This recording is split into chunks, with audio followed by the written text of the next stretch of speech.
Welcome to the Slop Farm. Enjoy the video.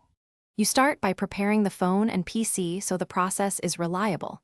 Enable developer options and turn on USB debugging because ADB needs that permission to access data.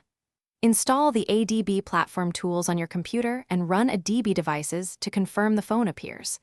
Decide now whether you want a full image backup or just app data. This choice determines commands and storage needs.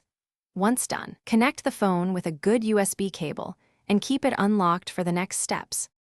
Now you run the actual backup commands and monitor progress. For app and shared storage, run a DB backup app shared all F backup. Ab and accept the prompt on the phone. This exports packaged data and media. If you need a full system image, use Fastboot or the OEM backup tool. That often requires an unlocked bootloader and more disk space. Make sure to write the output file to a folder with sufficient free space. Once the command completes, verify file size and list contents if using a convertible format. Finish by validating the backup and performing a restore test so you're not caught off guard. Extract the backup. Ab to check critical files or create a SHA-256 checksum and store it separately for integrity checks. To restore, use a DB restore backup. Ab and follow on phone prompts or use the OEM tool for full images.